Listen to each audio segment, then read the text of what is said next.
Hey guys, hey, happy Friday. Welcome to Manufacturing E-Commerce Success. And wait a minute, there's something a little off right now. Somebody's like, Damon, what'd you do like Grecian formula or like what's like, how did dude, you look like 20 years younger. Oh, Thanks. wait, you're not Damon. Oh, you're right. Yeah, I was going to blame it on the time machine I invented because I'm so smart, because I'm Damon, clearly. No, It's the AI young version of Damon. That's there what we it go. is. It's the Hey, I'll AI take it. young. It's an honor. Any comparison to Damon, I'm in. Count me in. Well, you know what? So Damon lost a loved one. So we're sending tons of love, our deepest condolences, Damon and his wife and his family in this tough, difficult time. So Damon, our thoughts and prayers are with you, brother. So send that to your wife. Jeff Long was Johnny on the spot to fill in. I just don't like going solo, Jeff. I just don't, and like I could go rogue. And so I need you here to kind of keep the rails, the bumpers on. It's like we're bowling, need the bumpers. Jeff Long, quick introduction to yourself. What's going on, Mr. Dayton, Ohio? Yeah, thanks again for having me on. Thanks for thinking of me and including me. I'm super excited to be talking with you and Joe, of course, about the Industrial Marketing Summit. A little bit about me. I own a marketing agency called TREW Media. We do a lot of video marketing and web design and everything in between. Some fun other projects we can talk about another time. But excited to be here. Thanks again. Well, awesome, Jeff. And the reason I wanted to pull you in is the three of us had the honor and privilege. We did dinner together a couple of years ago at the Industrial Marketing Summit in Cleveland. And so with that, here's an introduction with the man of the hour, Joe Sullivan, founder of Gorilla 76. Joe, happy Friday. How are you, dude? Doing well, and yeah, awesome to be back, Kurt. It's been a little while since we've done this, but I think I've been on your show one other time. You've been on mine a couple times, and it's fun to do this. You know what? I got bad news for you. I think you've been on like 4 or 5 times because no, it hasn't been 4 or 5. Oh, because you did a double once. I remember. So we had you on solo. We had you, Wendy, and Adam on a year ago. That's right. We went live in Cleveland, and you were on site. And we were live in Austin and you were on site. So I know of at least 4. I think this is at least your 5th. I'd have to look back in the archives, but I'm going to say this is at least your 5th time. So how's that? It's good to know. It's good to know at 42 that my memory's already failing me. Well, so, yeah. It's just, you know what? You're like my wife. I'm not very memorable. My wife says the exact same thing. Oh, come on. We'll dive in. So, hey, we've got a friend here today. So Bob Feathers. Bob, happy Friday, says, good afternoon, gents. Jeff Long, Joe Sullivan, looking forward to the conversation. Bob, thank you. Happy Friday. God bless your brother. So, all right, Joe, let's just dive right in. Tell us a little bit of background. First, I want to dive into Gorilla 76, and then we're going to do a super deep dive. We're going to totally geek out about the Industrial Marketing Summit coming up next month in Austin. Who is Gorilla 76, and how do you make the world a better place? Yeah. So Gorilla 76 is my marketing agency. My business partner, John Franco, and I founded the agency about 18 years ago. I can't believe it's been that long, but we've kind of started by taking checks from whoever would write one to us to do anything that could be considered marketing. And, it was probably about 10, 12 years ago where we really niched down into where we're doing our best work, which is in B2B manufacturing. And so we kind of made that, decided to own that, go all in on that. And so, our clients are OEMs, contract manufacturers, custom manufacturers, industry 4.0 technology companies running, software, hardware, and production lines. And we help them, kind of build revenue-focused marketing programs through positioning, content, a lot of distribution of content and making sure the right people are consuming it, et cetera. So that's kind of our world. But yeah, we're a 27 person agency based in St. Louis, but our people are kind of all over at this point. So that's a Gorilla. Awesome. So, all right. And you also have a wonderful podcast. Just share your podcast with the folks. Yeah. So I've been running the manufacturing executive for about 4.5 years. I'm proud to say I have not missed a single week. So it's running, I think, about 240 straight weeks now or something like that.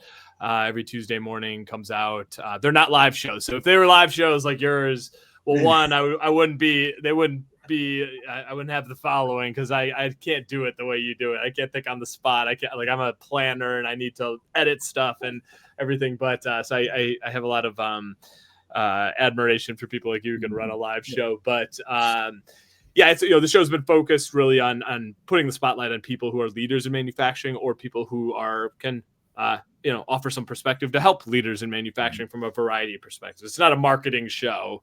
It's a show about really the things from supply chain to labor to, sustainability to technology and robotics and automation and all the things that manufacturing leaders deal with. So find experts to talk about those things as a resource to manufacturing leaders. Well, I love it. And I'm going to show my age. I don't know if anybody remembers this guy. You're the Cal Ripken of podcasting, right? You're just going on and on and on. I don't know if Jeff, are you even old enough to know yeah. you? Okay, you guys remember? I remember when he. Cal Ripken. Yeah, I grew up watching Cal Ripken. Yeah. All right. So I got to give that one to like Nick Gollner with making chips and like those guys, or Chris Lukey's got me beat too for sure. But no, I've been at it for 4.5 years isn't so bad. Well, so keep it going. I love it. You know what? And hey, Jeff, while you're on the stage here with us, you just launched a new podcast. Share with the folks your podcast while we're at it. Yeah. Thanks so much. So it's called the Industrial Marketing Leaders Podcast. And like I said to you guys before we hit live here, I'm just trying to catch up to you guys as the experts. And just like Joe said to you, Kurt, you do live so well.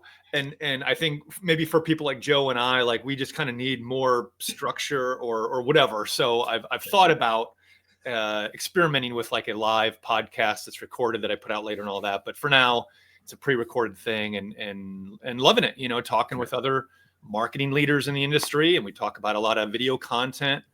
Sammy Birch talked about how they use Maslow's hierarchy of needs in their marketing. I mean, I'm just like, I've been doing marketing for like almost 22 years. And that was the first time that came up in that way. Right. Like, so it's just so cool how you learn new things and meet great people. Well, and leave it as Sammy Birch, man. God, I love her. And so, and here, having two, it's really difficult to be on stage with you two guys. You're rocking like these, it's good for you guys, these great heads of hair. And look at what Bob says, plus if you want to go live, you go either gray or bald. So Bob, dude, that is absolutely hysterical. I love it. So don't go. And the only reason I go live is I'm just too lazy to edit. That's the only reason. So don't give me any credit. I'm just way too lazy to edit. So, all right, Joe, let's go here. You know what? I'd be remiss if I didn't touch on this. You said 18 years. I'm no math major. That was like right around. I think there was something going on in the country. Like, was there like maybe this little recession thing going on, like right before you started? And what I love is you've shared with us multiple times on your pivot where you're like, maybe you're kind of like, you're young, you're getting things out, if I recall, fresh out of college, just anybody that's willing to cut a check is going to be a customer. But just, I'd love for you to share with folks how you made that pivot and you went all in. Like, when did you have that aha moment of like, there's really B2B?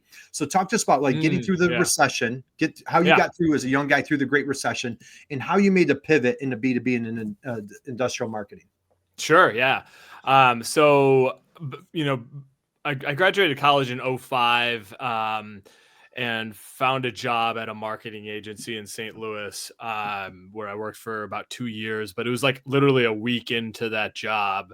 I started in June of 2006, and the 76 and Gorilla 76 comes from 7th month of 2006. So literally 1 month into my first job, John and I founded Gorilla as what was really nights and weekends, kind of freelance gig. And again, just, like branding I grew up as an art kid. And so like I would do logos, and we started designing websites and, seeing the emerging need for that.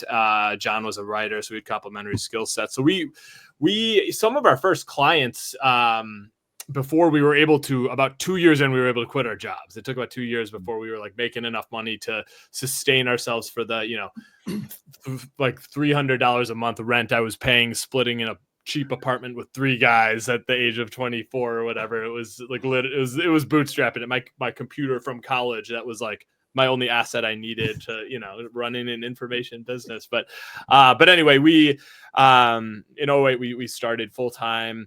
It didn't take long before, like a lot of our first clients were in construction actually. And, we kind of got our foray into working with, industrial sector companies, guys who made stuff with their hands, was like really where we, I had this kind of gritty design style, and John grew up in Granite City, Illinois, like a steel mill town. And so I know we just kind of found our niche there, and it didn't take long before we were like, we had clients who were the barber shop down the street, and we had clients who were like professional services. But we really loved working with, the companies that we at the time called blue collar brands. And it was really what that meant. It was like manufacturing and construction. And we wound up making the decision to go all in on manufacturing because of just, you've got this whole supply chain from OEM down through their tier 1s and 2s and 3s to, these niches you never would know exist as a regular just person on the street for people making stuff all around you. Whereas in construction, we were running into lots of conflicts of interest. Like I've turned down 100 GCs, like general contractors, over the years, because theoretically they could bid on the same job as our one GC who's been our client for 15 years. And in manufacturing, there's just so much opportunity, and there's so much need for it. So that we made this conscious pivot. It was probably around, 2012, something like that would be my guess, where we said, like, we're going to be an industrial marketing agency, and we're going to cut off 95% of the people we could work with, but own this. And it was best choice we ever made. So. Well, I love it. Riches earn the niches, as they say. Jeff, your thoughts? I know, like, you made a pivot, went all in on B2B. What are your thoughts as what Joe's saying here? Yeah, I mean, we share a similar story, and I found, probably like you, Joe, and Kurt, like, people in manufacturing in the industrial space, like, they're good people. They're not pretentious. They're hardworking. They're making cool stuff. And every time I go into a shop or talk to a manufacturing leader, whoever, it's like, I just get pumped because they're just doing cool stuff, And so, Joe, was it hard to make that transition kind of all in? You mentioned kind of putting maybe 80% or whatever of your clients on the back burner or whatever to go all into manufacturing. Was that hard at first? I remember being like nervous, not like terrified, but like a little nervous. We knew we could always revert back if we needed to. And at that time, probably half of our clients would have been classified as industrial B2B. And it's not like I still have some clients from that time. I've got like, 2 remaining who would not fit B2B manufacturing that we were working with then. We're still working with. I'm not going to broadcast as a company that they literally do like dairy trade, like commodity trading in the dairy space. It's like completely different. And they're an amazing client, awesome company. But I'm not going to go put that in our positioning that we will also work with the dairy industry, because it's now all of a sudden your positioning becomes kind of a mess. But they know we work with mostly manufacturers, but we do great work for them. They great relationships. So we maintained other clients, but to the outside world, I think so much of it is about just what you say about who you want to work with, and then it starts to snowball, because that messaging becomes attractive to people like that, and then you work with more of them and you get experience, and you start to do all this pattern matching where you see that OEMs that are selling CapEx equipment that costs over $500,000 and have 9-month sales cycles, with engineers selling to engineers and plant managers and CFOs and procurement, and like they experience a lot of the same stuff. So you get really good at being able to say, I've seen this before and this before and this before, and I know how to apply that if I can just learn about your business. I know like what things are. So you kind of give your clients the gift of not going first, I guess is how I describe it, when you can get down into that niche. But it was, to answer your question, Jeff, I guess more simply, it was maybe a nervous time, but we approached it cautiously, I think. Yeah. Well, I love that. And for a shameless plug, we have our monthly jam sessions, and next Thursday we're doing a jam session, my dear friend Allison DeFord and Wesleyan. And it's all about like really diving into that buyer persona. And Wesleyan preaches that all the time, Joe. And I love what you're saying. When you try to be everything to everybody, what do you become? nothing Nothing to no one, nobody. you know. Yeah, And so we're going to be doing we've got a fun jam session. We've got the MEPs are sponsoring us next Thursday, so just a little plug there. Let's go I'm going to fast forward. Let's go into the Industrial Marketing Summit. So now the three of us had the honor and privilege. We had a wonderful, delightful little Mexican dinner together in Cleveland at the Industrial Marketing Summit. Joe, was that the first summit that you'd been to? It was the first one I had been to. So the history of the summit was it was Adam Beck from Cadenas Part Solutions, who I think it was kind of his brainchild. And this was like right before COVID, and because he had asked me. It was a part of Content Marketing World. So for anybody who knows that event, that Joe Polizzi, who's like a famous, marketer who's written 5 books and is the guy who dubbed the term content marketing, or at least claims to be. I don't know if that's actually true, but I think it is. But anyway, so he runs this big in Cleveland every year. And Adam's idea, Adam Beck, was we should run a track inside a Content Marketing World that is just for manufacturers or industrial marketers. And then COVID came along, and he had asked me to be the moderator for it. I think they may have done one prior to me being aware of it, but it didn't happen for a year or two. Then it came back around like 2.5 years ago or something. And that's the one that we were at. And I got to be essentially, the MC for the event, which was really just 4 sessions. It was like 4.5-hour sessions. So it was somewhat limited. And it was great. They did a really good job putting it on. But I remember walking home from the event that night. It was me and Adam and then Wendy Covey from TREW Marketing. And the 3 of us were like walking home together.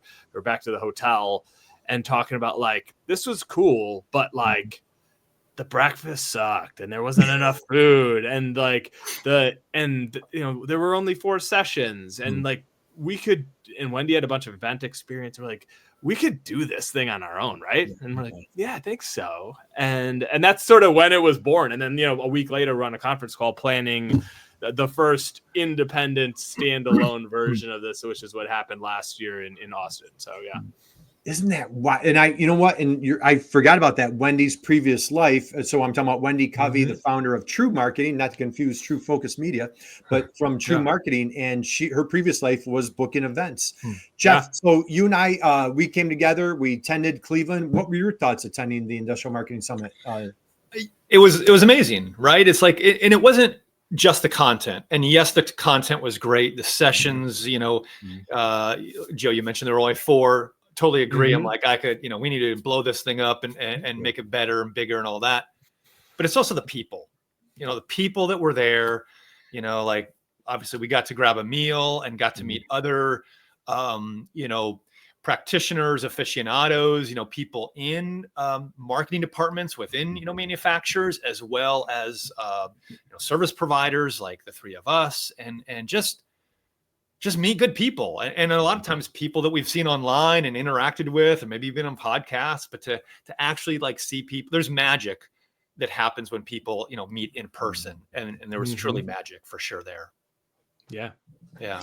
So Joe, let's go here. So you're a busy guy, father of 3, family man, you've got this business, 20 staff, you're saving manufacturers all over the place.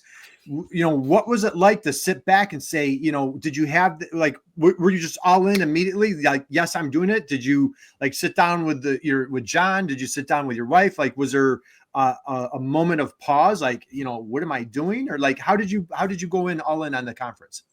Yeah, it was one of those things where like we're walking home that night and we're, there's this adrenaline rush from like, oh, this was a really cool thing.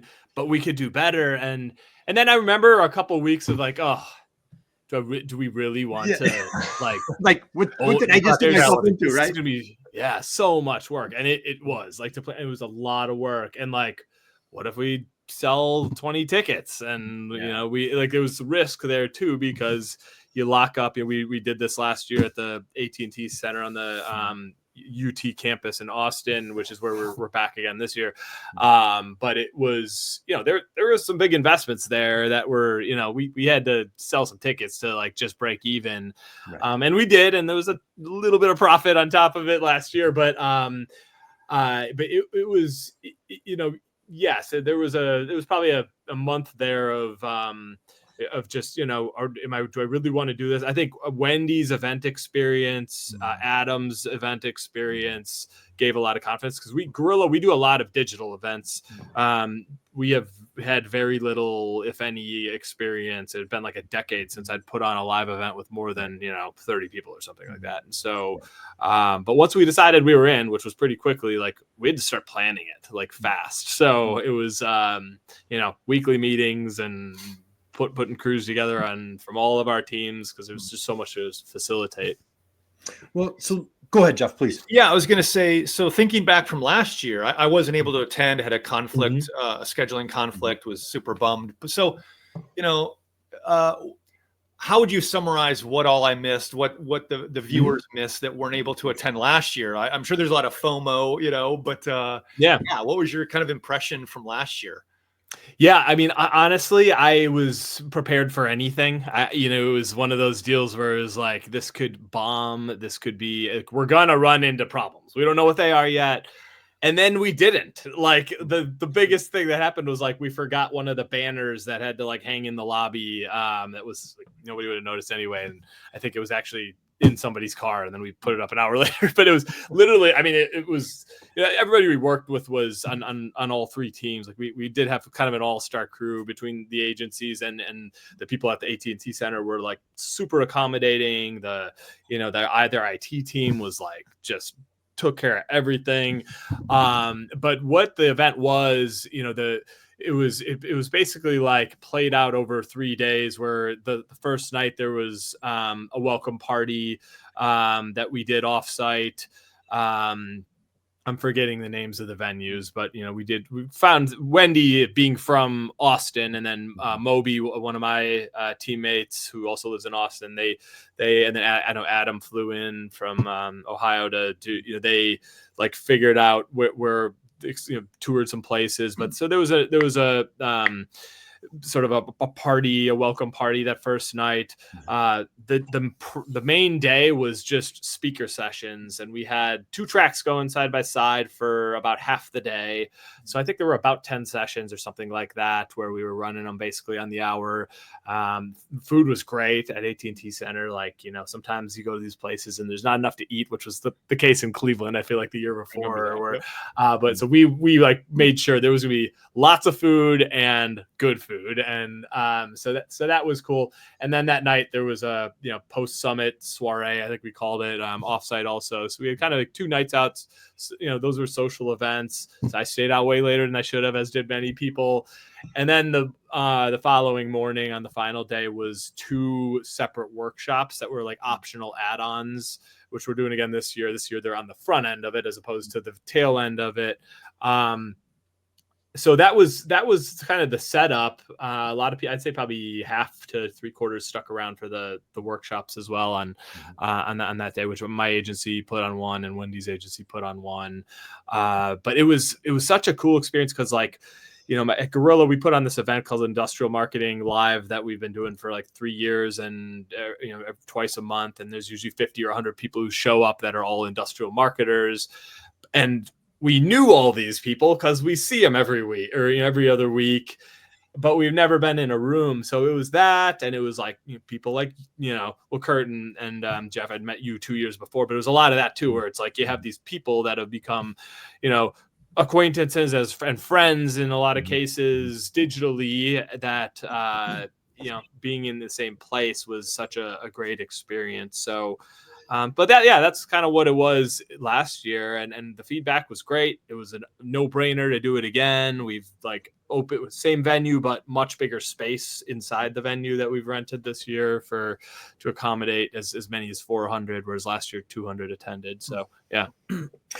Yeah, that's fantastic. And of course, Bob Feathers says, and if Chris Lukey's there, it's got good beer right there for sure, right? There you go. I tell you, I had a great time with Chris Lukey, Greg Mishu, his son, and it was just like I said, Jeff, it was just people that I've known for years, even people I've known. Chris Lukey, I've known him before COVID. And finally meeting people in person. Bob has a great question. Again, thank you guys. Thank you for your comments. Drop a note. Connect with Joe Sullivan on LinkedIn. Connect with my buddy Jeff Long on LinkedIn. You'll be thankful that you did. Do you have an effective way to know if the event was successful, ROI beyond the event itself. Phenomenal question, Bob. What are your thoughts, Joe? That is a great question, Bob. And so I look at an event like this the same way I look at probably 90% of the marketing that I believe in, which is we are playing the long game here. At least how we do it for ourselves, how we do it for the clients that are willing to do it this way, right? Is as opposed to let's run direct response ads and see if $1 in pulls $2 out, within a few months or something. I've always been a huge fan of, becoming the best resource for your audience. Like that has always been our objective at Gorilla, is like, can we be the best resource for industrial marketers, and make everything revolve around that. So from, our agency running 3 podcasts to Industrial Marketing Live, to we run a community of industrial marketers called Industrial Marketing Collective that's got like 300 people in there, where we just facilitate conversations and people publish content and ask questions. Like, this is another piece of that from my perspective, is how do you just make yourself who people think of when they think of industrial marketing, and how to learn and do it differently. So how do you measure ROI, or how do you measure success? Like, yeah, there's an ROI component. If like Wendy and I had a conversation about that a month ago, like, what's our long-term vision for this? Like, this will hopefully become a meaningful part of Gorilla and TREW Marketing's business models into the future. Right now, we're just trying to break even and get people there. And, I think we've got 250 tickets sold already for this year, which is 50 up from where we finished last year. And we got 6 weeks to go, so that's great. But I think really it's about creating a space to bring together industrial marketers, be the facilitators of that. It's kind of a all ships rise situation here. I think if you can, bring amazing people together and have a lineup of speakers, we're going to create tons of value for, people who are all fighting the same challenges in their organizations. And then naturally, people call us up after the event. Hey, I was at your event and I listened to your podcast, and I follow, whoever on LinkedIn, Aaron Burrish or Brendan Forrest or whoever from my team. And, we're looking for an agency. So I think it all plays together to just kind of put you in a position of leadership in the space. Yeah, I love that. And as we're coming to the top of the hour, real quick, before, if people have a hard stop, I want to grab the Industrial Marketing Summit website real quick. Mm-hmm. Can you guys see my screen? Mm-hmm. Yes. And all right, perfect. And so, take a look when you get a chance, go to Industrial Marketing Summit. It has its own LinkedIn page. Go to the website. It's February 26th through the 28th. It's in Austin, Texas. Wendy guarantees it's going to be beautiful weather. As Joe said, the food is phenomenal. It's just an amazing, boy, if you're a music fan, it's a great place to be. Joe, let's just talk a little bit about what folks can expect at the summit for those that are going to attend. Yeah, sure. So we're doing things a little bit differently this year, in the sense that we'll have the workshops, which are sort of an optional add-on that you can buy, are happening on the front end as opposed to the back end. Had that suggestion given to us from a few people who have attended other events. So Wednesday, as you can see there, Kurt's got up on screen, 8 to 12. There will be 2 workshops that are each 2 hours long. Gorilla's putting on one. We're going to teach our road mapping process, which is like how to build a marketing strategy, and the process we take our clients through. We're just going to really just teach it and provide a bunch of assets for how to do that. And then Wendy's team is putting on one as well. And I feel bad that the topic is slipping my mind because there's so much we've been talking about. But so her team at TREW is putting on a workshop. Then we will have a keynote on that day after the lunch from Paul Reitzer, who is a name that if you're in marketing, you probably know, maybe not if you're in manufacturing, but he owned an agency for many years.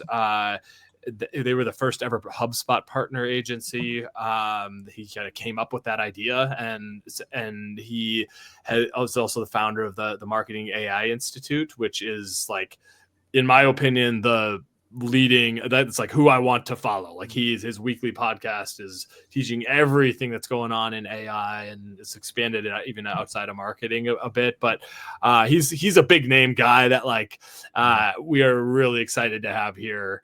I can't wait to shake his hand and listen to him speak. So that's one difference, is we've got like a really serious sort of keynote speaker that we'll kick things off that night. We've got our marketing mingle, where we're going to, that one will take place at the actual hotel. The next day is sessions all day. We've got like two tracks running, so you'll have kind of an option. Do I want to go to this session or this session?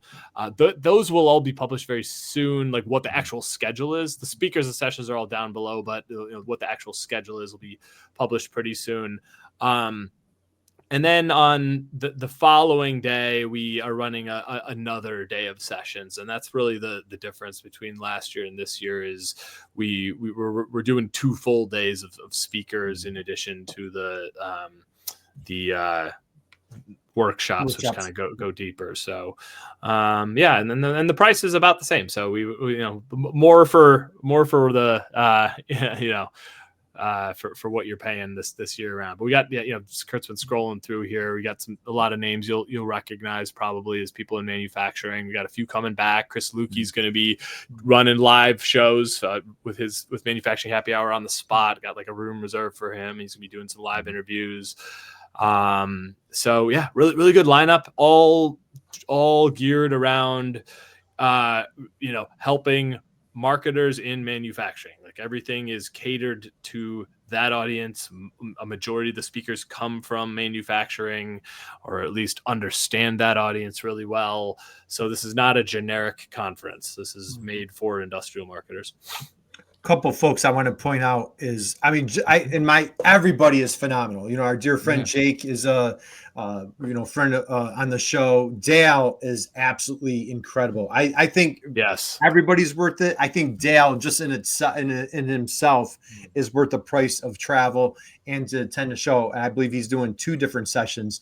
But Dale is an absolute powerhouse. I think he's going to be coming on the show between now and then. If anything AI related, the guy's an Ivy League graduate. I think master's degree from was he Brown? I think he's a Brown guy, if I'm not mistaken. And just bachelor's degree, master's degree. He was doing AI like before AI was even a thing. It's phenomenal just to hear what he talks about. And then coming down here, Carla was on the show last year, Joe. She was actually she came on with Damon and myself. She was showing us like live examples of how she's using AI. She's taking like a Google spreadsheet and like converting it to HTML, and she's doing it on the show. She's taking she showed us how she created this robust buyer's guide, and how she's with high level engineers, but she's using it through AI. So I'm telling you guys, this is just mind blowing. Dear friend Paul Kishay, we could go on and on. Jeff, your thoughts looking at the lineup? I know just hearing the feedback from last year, and unfortunately I wasn't able to be there again, but it seemed like, AI was a big focus in things last year. I know there's some sessions on that this year. What are some of the other maybe themes or emphases that as a whole this summit is kind of focusing on this year?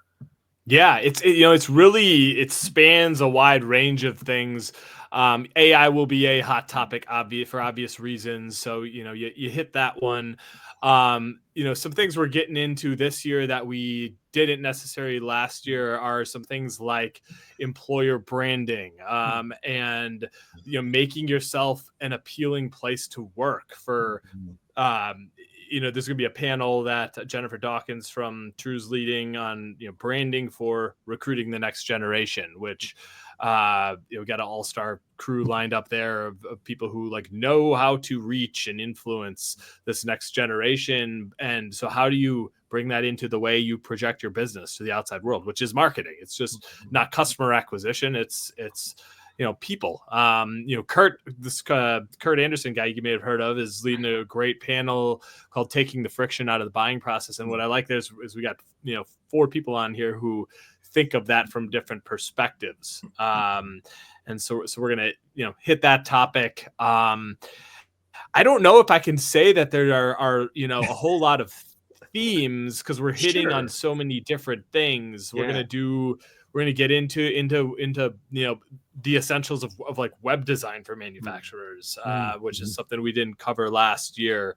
A cookieless future and how that affects advertising. I'm excited about that one with Devin Webb, who I don't know, and I'm excited to meet him. So it's really it's an advantage of having that extra day here, is we could sort of expand the agenda to touch on. I mean, there's stuff in here for anybody who's a marketer. So yeah, that's good. So, and like I mentioned before, like there's one thing with a summit like this, like the information looks phenomenal, but then the people, the connections, the all of that, like is a powerful 1-2 punch that, if somebody's on the fence of coming, it's like, of course, come for the content, but don't forget like the people, the connections, their masterminding and all that is invaluable as well. Yeah, 100%. That was the most fun part of this, was just like you'd lead this day of learning and be like, oh man, that was like, I've absorbed so much here and I've got notes, and attendees will get the videos later to be able to go revisit them and see the sessions that you didn't get to see because you sat in the other ones. But at night to unwind and like spend time with people and meet people you didn't. That there's something special about like when you're especially like when you're a solo marketer working inside of manufacturing and you feel a little bit isolated. And now here are all these other people who are feeling that same thing.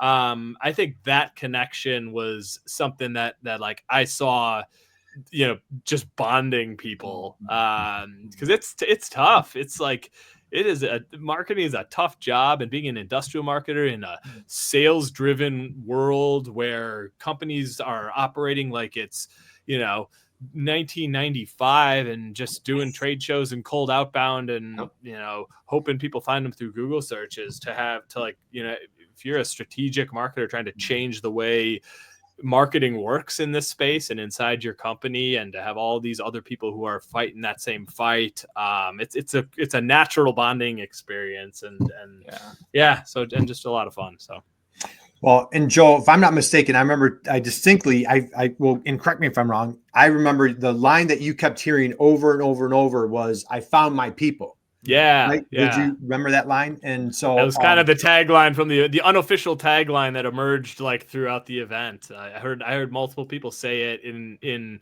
those words or similar. Yeah. And we kept hearing that over and over. And I know, I remember when you shared that. So again, strongly encourage everybody out there, check out the Industrial Marketing Summit, man. Just, put it on your wish list, go buy your plane ticket. Don't even think about it. Throw it on your credit card. You pay for it next month. So Skylar says, hey, startup company discounts would be great. Hint, hint, wink, wink. How about that? So Skylar, dude, he's been a friend of the show. He has a powerhouse, kind of a 3D rendering e-commerce solution. Might be a great guest for you guys to consider on your show, just saying. But Skylar, definitely pop into Austin, dude. Those are your people at the Industrial Marketing Summit. Joe, let's go here. So for the solo marketer that you just hit it on the head, like, man, I'm in a silo, kind of just doing my grind. And like, as a solo marketer, like you're trying to justify your paycheck, right? Like get that return on investment, stay on top of all the latest and greatest, what's going on social, what's going on LinkedIn, what's going on with AI is changing daily. For them to convince the powers that be, executives, someone's going to pay for that solo marketer to go to the show. I don't mean to put you on the spot, but any thoughts, suggestions for that solo marketer that can convince the boss, like, hey, yeah, they should go to that conference? Any thoughts there? Yeah, that's a great question. I mean, I guess I just watch, so many manufacturing organizations not, blink an eye at shipping all their equipment across the country and sending 10 people to a trade show, and what do you come back with? A stack of business cards is what I hear half the time, and maybe a few follow-up calls, and I'm not to bash trade shows, but like a lot of, I see so much investment in that. And like, how about investing in your internal marketer to help them become a strategic part of business development here, and to go learn from, the ones who are leaders in this space, like a lot of the guests, you've mentioned the Dale Bertrands and the, the Jake Halls and all the people on this list who are like figuring out how to do this stuff. It's not a cheap event, but it's not the most expensive event either. Austin's fairly accessible for most people, and it's a couple days out of your life. So I don't know. I think for companies that are serious about marketing, like there's nothing like this for the industrial sector. Unless I just am unaware of it, there's nothing like this going on right now. And so there's plenty of marketing stuff you can attend, but there's a lot of nuance, I think, to B2B marketing, and all the content is catered to people in that role in manufacturing. There's also, for what it's worth, you can buy the digital pass, and that's half the price and no travel. So it's an option too for those who may be working on a tighter budget or can't make the trip for one reason or another. But I don't know if I've got a great pitch other than that. That was good, Jeff. What are your thoughts? Yeah, I mean, I think for those, one-person marketing teams, like Joe said, it's challenging, right? And so just having, our people, in one place, because I talked with a lot of, marketing managers, and they're paying attention to other, marketing experts outside of manufacturing, right? And that's fine. Some of that is transferable in manufacturing, but I just find that manufacturing obviously has such a unique set of challenges and opportunities and use cases and needs that, why not come to an event that is specifically geared for the industrial and manufacturing space? So to me, it's a no-brainer, and we all know the challenges that marketers have in their solo departments. So, I'm confident they'll learn some important things and make some good connections and make it worthwhile. Yeah. I love it. So, all right, Joe, we'll start. I know everybody's busy, man. You've got a conference to put on. So, give us a little nugget. You said you don't have to go super deep on what you and Wendy were talking about. So when we bring you back 5 years from now on the show, right? 5 of us, man, I'll be in my 60s. When you guys come back on the show, and you guys will still be rocking these great heads of hair that you had. So when we come back 5 years from now, what does the conference look like? Give us a vision.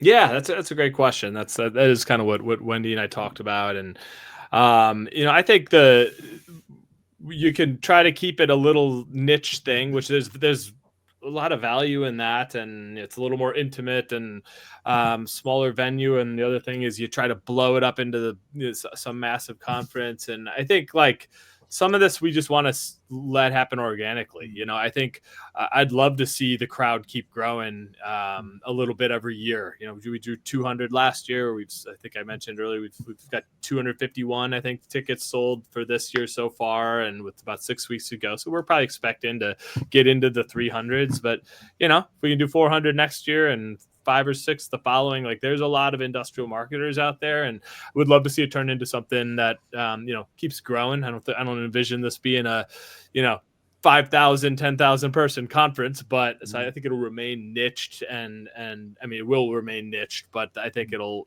keep that somewhat intimate feel.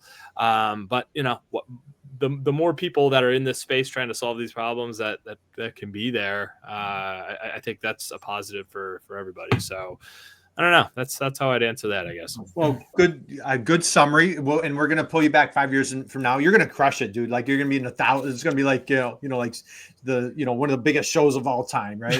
We'll see. Yeah, it'll be a monster show. Quick question just hit me. Your current clients. Do you feel like this, Jeff Rowley's branding, thought leadership, outteach the competition, podcasting, what you guys we've done webinars together. What has this done for you for the street cred perspective with your current clients? Do you feel like this elevates you, or when you're bringing on a new prospect since you've started doing this, how has this helped elevate kind of your, I don't know if you're comfortable with that term, but that thought leadership in the industry, current clients and prospects? And you're asking about the event, what role has that played? Yeah, I think it's been a talking point for me to say, when I am talking to, say, a new prospect, and talking about how we have embedded ourselves in the manufacturing sector. And my podcast has been running for 240 straight weeks, and my business partner John's running one for culture and recruiting, the manufacturing employers, his show, like culture, recruiting, hiring. And my team puts on a teaching podcast that comes out of a live show. And we put on this thing in Austin where we brought 200 people together last year. It's kind of a talking point to, proofs in the pudding here. Like, we are doing this, and we want to help you become that in your world. Right. And that would be the goal. So I think it's just been a good way to, not just talk about industrial marketing, but to like demonstrate the commitment to it, and the fact that we're doing things to help elevate the space. So awesome. Great answer. Jeff, closing thoughts, comments, questions? No, for some reason, it just made me think, Joe, of like, obviously you're practicing what you preach, and I'm excited for the times where our clients do similar things. And I know some are in a little bit, but like they're building their communities of experts and things within their niche, and kind of building that trust circle, and putting out podcasts and books and summits and different things. So I'm excited for what you're doing. I think, looking 5 years and beyond, I think it's just going to elevate you, but also improve the whole manufacturing sector in ways that we probably don't even foresee at this moment, which is exciting. Yeah. Cool. Well, I appreciate you saying that. Yeah. Awesome. All right. So, hey, we'll wind down. Everybody's here is busy. So first off, hey, Jeff Long, thank you, dude. I appreciate you. I'm giving you a round of applause for our esteemed guest today. How about a big, if you've been sitting with us, what are we at, 46 minutes? How about stand up, give a big standing ovation to Joe Sullivan, Gorilla 76, for just crushing it. And just, man, Joe, I cannot express to you my respect, my admiration, commending you for you, Wendy, Adam, your whole team at Gorilla 76, the team at Cadenas, the team at TREW, for putting on this event for us to really have a good time. So, man, thank you for throwing the party. We appreciate it. So. Oh yeah, thanks for all the kind words. You're always too kind, Kurt. But I appreciate you saying all that, and yeah, we're really excited to see both of you guys there too, and Kurt, to have you leading a panel too this year, which is going to be really awesome. So I can't wait. So all right, guys, we're going to close out. So everybody, give a little shout out to Damon for he lost a loved one this past 24 hours. So Damon, sending you our love, brother. Appreciate you. And so Jeff, again, thank you. Joe Sullivan, thank you, brother. Connect with these guys on LinkedIn, and just do me a favor. Just go to the Industrial Marketing Summit website, get out the credit card. Just don't even bat an eye. Just do it. Let's just do it. And we want to see you in Austin. Jeff, we'll buy them. What are we going to buy them? We'll buy them like ribs, or I don't know, something. That might get barbecue. Yeah, we'll buy them barbecue. That might get really expensive, but I don't know. We'll figure out something. So, hey, we'll see. Put it on Joe's tab. Don't worry about it. Yeah, we'll take care of it. So anyway, we'll see you guys in Austin. Joe, Jeff, hang out with me for 1 second. And guys, do me a favor. Just go out there, be someone's inspiration, just like these guys right here. Hey, last question. Who's winning the national championship Monday night? Joe Sullivan. Who's winning the national championship Monday night? Well, my wife is a Notre Dame alum, so there's nobody else we could be cheering for. Jeff Long, who's winning Monday night? So there's a reason I call my podcast the Industrial Marketing Leaders Podcast, because the Ohio State Buckeyes are going to win. Well, all right. Well, hey, you heard it. It should be a good game. It should be a great game. So, all right, guys, God bless you. Thank you. We'll see you guys on. Wait, we have a great guest on Monday. You know what? I don't know if I should say that. She lost her house. She lives in she lives in Malibu. She lost her house, and she's going to be on the show on Monday. So that's my show on Monday. I don't know if I was supposed to say that, but anyway, I did. So, all right, we'll see you guys Monday. Joe, Jeff, hang out with me 1 second. Will do. Thanks, Kurt.